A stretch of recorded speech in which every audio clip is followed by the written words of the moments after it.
Argentina, ¿ahorrar para acumular frente a la crisis? Introducción. Desarrollo.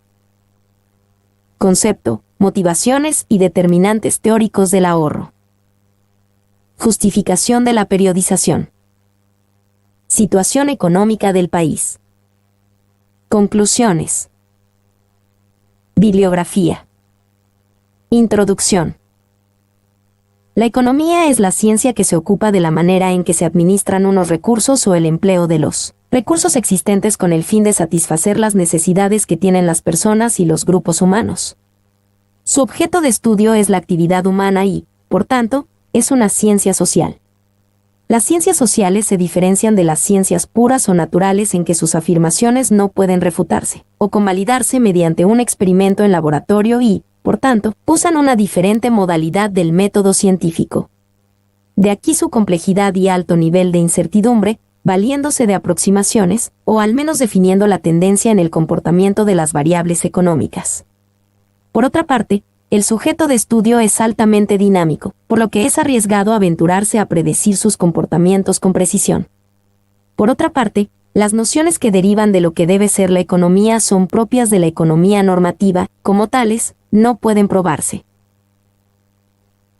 El ahorro es una pieza fundamental en la previsión social de cualquier persona, ya que le permite contar con reservas monetarias para hacer frente a cualquier contingencia que se le pueda presentar. La crisis financiera o crisis bancaria es la crisis económica que tiene como principal factor la crisis del sistema bancario, pudiendo afectar al sistema monetario. Desarrollo. Introducción. El objetivo final de este estudio, se buscó contrastar los principales y más comentados postulados teóricos acerca del ahorro privado y sus determinantes principales, con observaciones del comportamiento de la variable en la economía argentina a lo largo de un periodo de casi 70 años. Una idea original que se mantuvo en el proyecto definitivo era la de, a través de dicha validación, aceptar o rechazar dichas hipótesis teóricas para el caso argentino.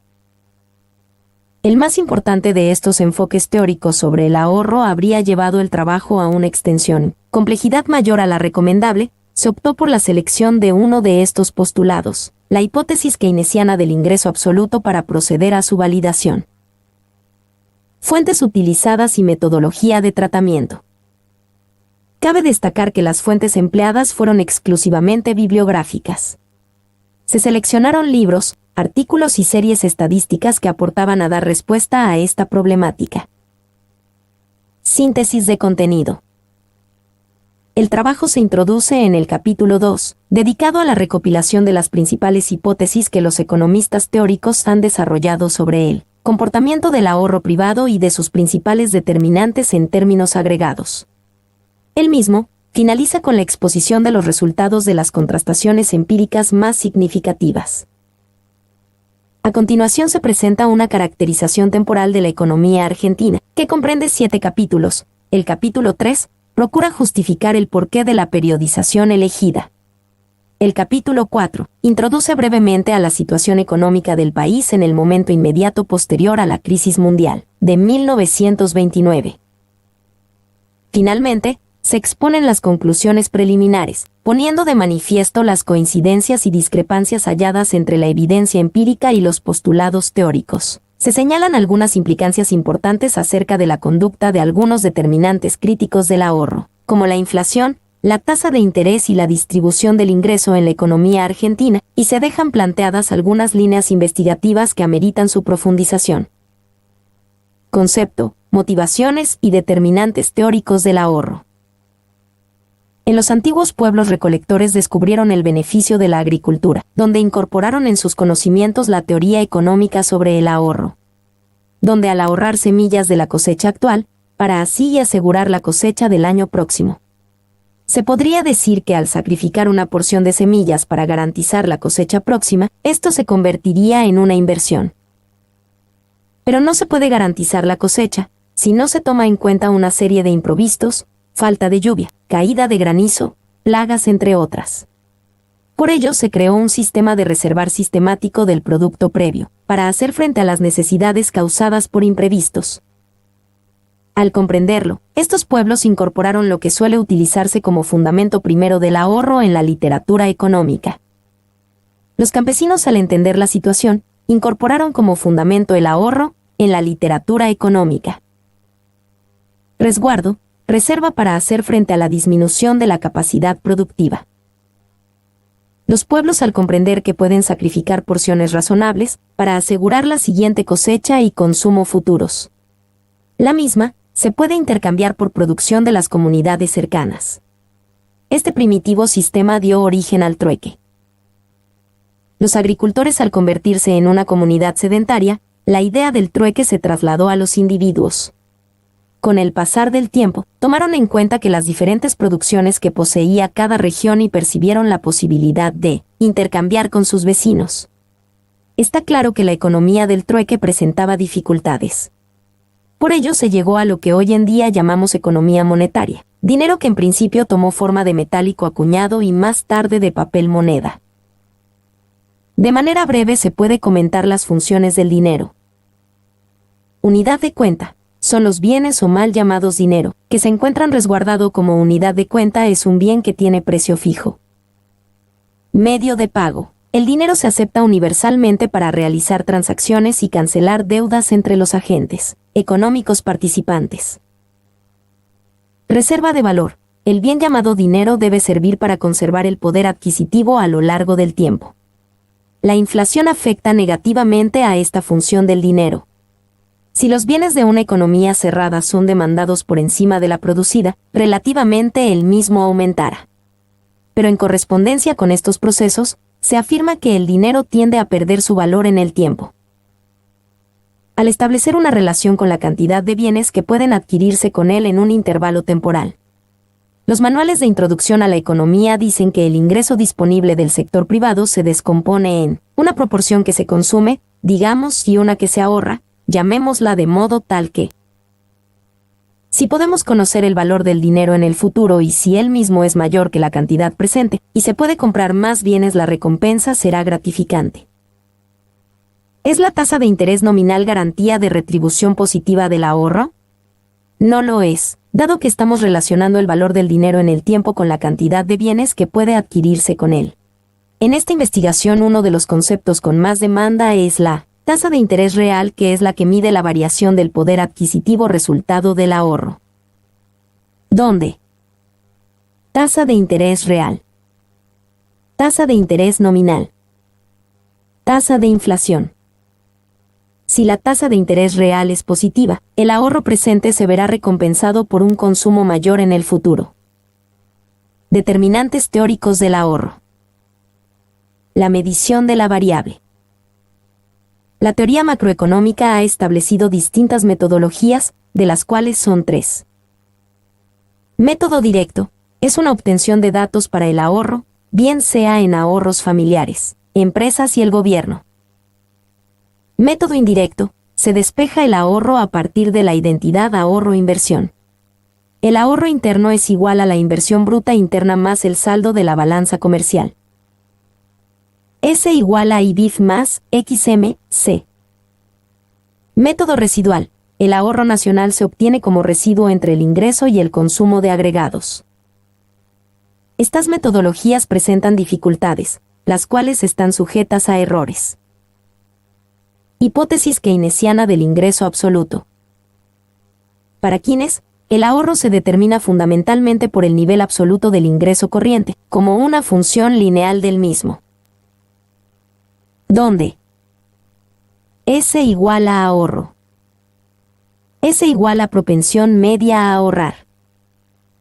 Y igual a ingreso corriente. Keynes invoca una ley psicológica fundamental, la cual tiene variaciones positivas de la renta. Se corresponden con incrementos también positivos, pero proporcionalmente menores del consumo. La unidad monetaria de aumento del ingreso solo proporciona un decrecimiento del mismo. Esto se destina en gastos de consumo, lo demás es ahorro. Es importante saber que cuando él se refiere al papel del ahorro en la demanda efectiva, se refiere al ahorro agregado y no del individual, ya que, según él, este no determina riqueza social. Gráfica de función keynesiana del ahorro. definido el ahorro como proporción del ingreso no consumido. Hipótesis no keynesianas. En los trabajos como los de Kuznets 1946 y Goldsmith 1955, se estudió la relación ahorro-ingreso disponible. Sobre estos trabajos se asentaron las llamadas hipótesis no keynesianas, que son básicamente tres: la del ingreso relativo, la del ingreso permanente y la del ciclo de vida. Hipótesis del ingreso relativo. Duesenberry y Modigliani, en forma separada, explicaron que la conducta de las personas respecto del consumo y el ahorro se basa en dos factores. Tendencia a no variar los hábitos de consumo ante cambios decrecientes en el ingreso. Tendencia a imitar los hábitos de los sectores de ingresos más altos. En el primer caso, el ahorro, y no el consumo, es el factor de ajuste de una disminución del ingreso. Respecto del segundo factor, se explica que la utilidad del consumidor depende de la relación entre su consumo y el de aquellos a los que imita social y culturalmente. El ahorro no estaría definido por el ingreso absoluto de las personas, sino por su ingreso relativo en el marco de la distribución total de la renta. Hipótesis del ingreso permanente. Se fundamenta en la idea de que el ahorro y el consumo no son función del ingreso corriente, sino de dos tipos de ingresos. Esta fue enunciada por Friedman en 1957. Dichos ingresos son: el ingreso permanente, defino como el ingreso futuro esperado. El ingreso transitorio o no esperado, de la naturaleza estocástica. Para Friedman, un incremento transitorio de la renta no influye en el consumo corriente, y por lo tanto, se ahorra casi en su totalidad, aumentando la riqueza del individuo y consecuentemente su consumo futuro. Este consumo se puede dividir en permanente y transitorio, siendo una de las últimas aleatorias. El consumo permanente se define como una fracción, C, de ese ingreso. De tal manera se puede expresar de la siguiente forma. La hipótesis de la renta permanente implica que la propensión marginal a consumir de corto plazo, C, es menor que la propensión marginal a consumir de largo plazo, C, y esta última es igual a la propensión media de largo. Las notorias implicancias de esta teoría para la estimación del consumo agregado son igualmente válidas para el ahorro. Una función de ahorro bajo la hipótesis del ingreso permanente podría proponerse de la siguiente manera. Se define el ingreso permanente como la ecuación G. Existen propensiones medias y marginales al ahorro que dependen de los dos tipos de ingreso de los agentes económicos. Hipótesis del ciclo vital. Esta hipótesis se vinculan a los trabajos de Modigliani, donde se supone que un individuo gestiona su ingreso de forma tal de mantener un flujo estable de consumo en el tiempo, primordialmente en su vejez. Para poder obtener esos ahorrar es necesario que el individuo haga todo este proceso en su vida activa. Como resultado de la tasa ahorro, este requiere de un financiamiento que es proporcional a la vida del individuo si permanece inactivo o activo. Gráfico 2. Visión simplificada del consumo y el ahorro bajo la teoría del ciclo vital. Otros determinantes: riqueza, tasa de interés, inflación, distribución de la renta, términos de intercambio, tasa de crecimiento. En estos estudios la riqueza juega un papel muy importante en el cual determina el ahorro. Se puede decir que una persona más rica debería tener una tendencia a ahorrar proporcionalmente menor.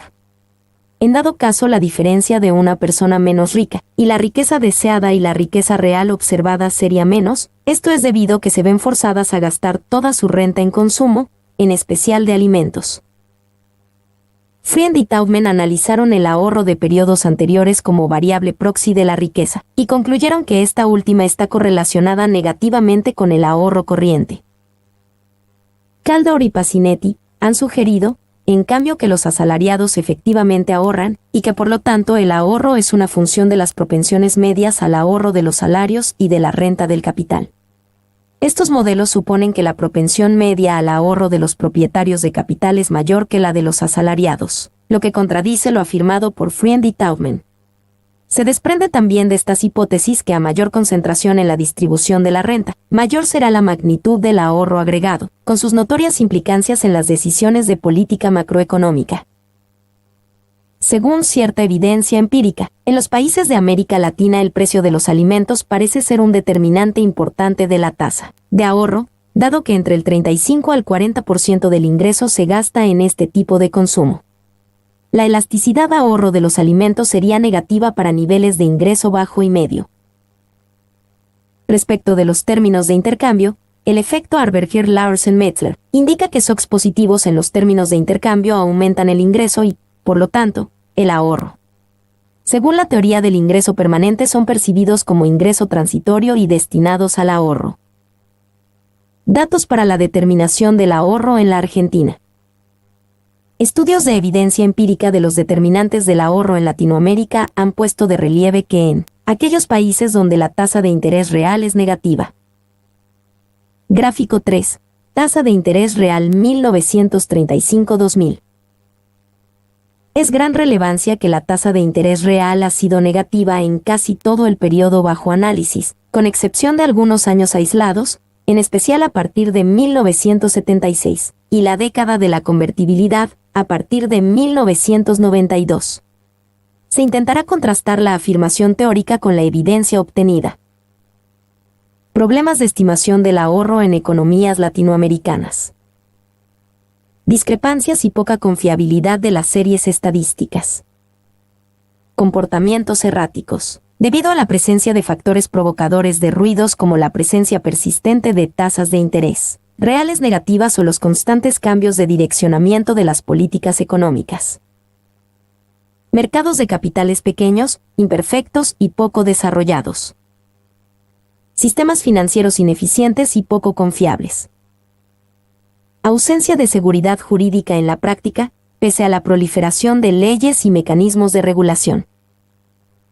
Inestabilidad del tipo de cambio y existencia de incentivos para la salida de capitales. Decisiones de asignación posibles del ahorro privado. Existen 3 vías posibles para el ahorro privado agregado de una economía. Financiamiento del sector público. La transferencia de ahorro privado puede ser voluntaria, mediante la compra de títulos de deuda de los gobiernos nacionales o provinciales, o forzosa. No está disponible para el ahorrista hasta el momento de su retiro. Financiamiento de la inversión bruta interna, cuando el ahorro de las familias y las empresas se destina a la compra de bienes de capital para la producción interna o bien mediante la intermediación de bancos o mercados de capitales. Financiamiento de la inversión o del sector público extranjero, cuando se producen salidas de capitales desde el país que ahorra hacia terceros países. Justificación de la periodización. Esta comprende una mirada sobre el ahorro privado en la Argentina y su tratamiento por parte de las políticas económicas, a lo largo de una serie de periodos, donde procura justificar en las líneas que siguen y se presenta un marco de caracterización de los hechos políticos y macroeconómicos más destacados. Los marcos contextuales que se tuvieron en cuenta como relevantes para tener una determinada idea de lo que sería la explicación de ahorro privado serían los siguientes. Marco internacional. Marco político interno. Evolución macroeconómica. Política monetaria y final. Relación ahorro-inversión. Periodos básicos. 1935 a 1952. Se caracterizó porque el Estado tenía la potestad tanto en la actividad económica como productor de bienes e interventor. Esta misma participación del Estado afectó el comportamiento del ahorro refiriéndonos a la tasa de interés, al tipo de cambio y a la renta. 1935 fue un año donde dio puerta a la creación del Banco Central de la República Argentina, además de dar signos de recuperación económica como resultado de políticas aplicadas tiempo atrás. Esto tuvo su continuidad a pesar de lo que el peronismo significó en la escena política para el año 1952. 1953 a 1975. Fue un periodo en el cual su desarrollo era intermitente con respecto a los momentos de regulaciones y controles, con otros que se asemejan mucho más al libre mercado. Se debe destacar que para este año Argentina ingresa al Fondo Monetario Internacional. También se presenta una tasa de inflación elevada y persistente. Los siguientes subperiodos se caracterizan más por los quiebres políticos que por los lineamientos económicos. 1953 a 1955. 1956 a 1962, 1963 a 1966, 1966 a 1972 y 1973 a 1975.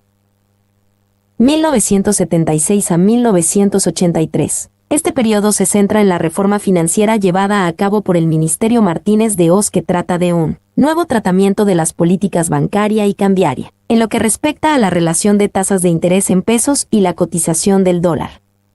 Se propone que la participación del Estado no sea como la de antes en la actividad económica, pero apenas esto se cumple.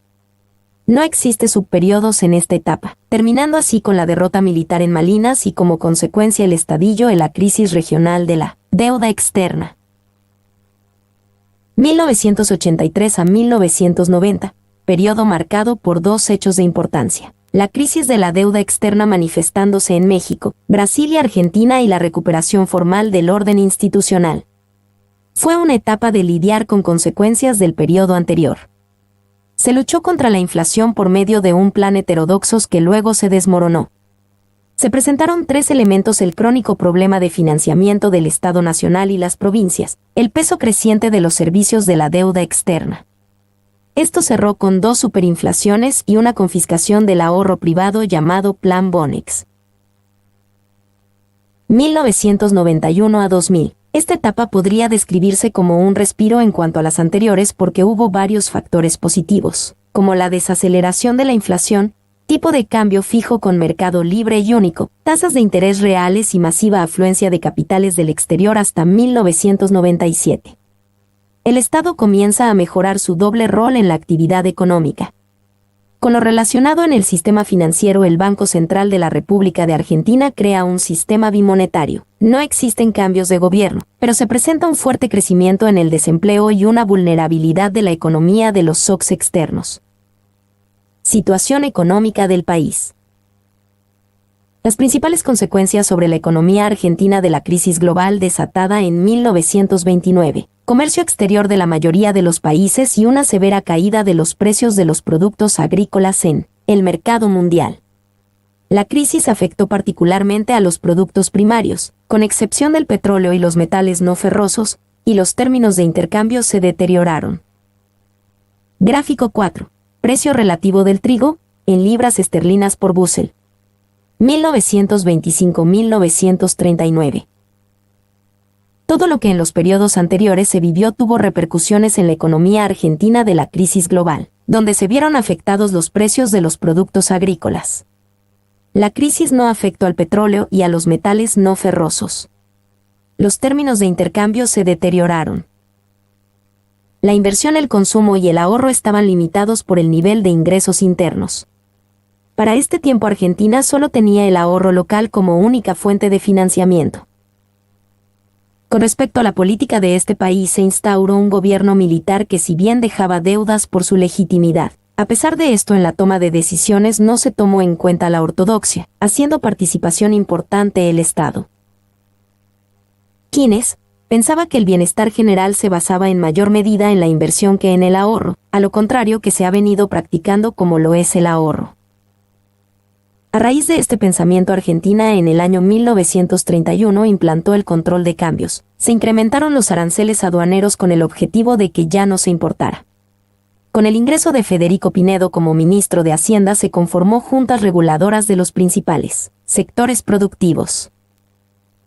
Por último, se llevó a cabo la creación de un banco central por las ganancias que se acumulaban de las compañías extranjeras.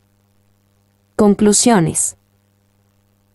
Puede decirse que el comportamiento de los agentes económicos privados argentinos respecto de este agregado muestra algunos elementos dignos de ser destacados. Fundamentalmente se sugieren importantes contradicciones con lo afirmado por la teoría económica respecto del comportamiento de esta variable y sus determinantes. La demanda de financiamiento por parte del proceso Easy condiciona el desempeño del ahorro en la etapa 1935-1952.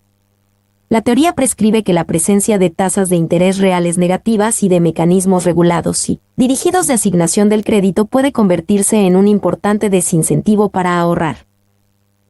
A partir de 1952, La propensión media al ahorro privado rara vez es inferior al 15%. Suele estabilizarse en torno al 20% del ingreso. El proceso Easy sigue absorbiendo buena parte del financiamiento disponible. Aunque el Estado ingresa ahora en los mercados de dinero para financiar el déficit, habida cuenta que ya no cuenta con saldos favorables en el sistema de la seguridad social. El otro mecanismo de financiamiento del gasto es obviamente la expansión monetaria, lo que dispara un periodo de casi 40 años de alta inflación. Gráfico 31. Propensiones medias al ahorro interno total, ST/diagonal, y al ahorro privado, SPR/diagonal YD. 1935-2000. La inflación es uno de los fenómenos económicos teóricamente más desalentadores del ahorro. Entre 1977 y hasta 1984 se registran los más altos coeficientes de ahorro de la historia económica argentina. La tasa de interés real no siempre es positiva para el largo plazo, pero la posibilidad de imponer depósitos, por periodos muy cortos, combinando el rendimiento de los mismos con la evolución del tipo de cambio, permite obtener fuertes ganancias financieras y se presenta como un importante estímulo para ahorrar. Cierto grado de ilusión monetaria podría señalarse en esta etapa. En el capítulo introductorio se repasan algunas de las principales elaboraciones teóricas acerca de la variable ahorro y sus determinantes. De modo sumario, se expone el enfoque keynesiano, en el que el ahorro depende casi exclusivamente del ingreso corriente y en el cual la propensión marginal a ahorrar es mayor que la propensión media, lo que explica coeficientes mayores cuando el ingreso es creciente. El mismo tratamiento se utiliza para las genéricamente llamadas hipótesis no keynesianas que señalan que, en el largo plazo, las propensiones media y marginal tienden a igualarse y que el ingreso corriente no es el principal determinante del ahorro, sino que éste se explica por otros factores, como la riqueza o la naturaleza del ingreso disponible. Respecto de los otros determinantes del ahorro, es particularmente interesante tomar en cuenta lo que sucede con la tasa de interés real y el nivel de precios. Mi nombre es Demim. Soy tu asistente personal. Mi sitio en internet es demim.es.tl.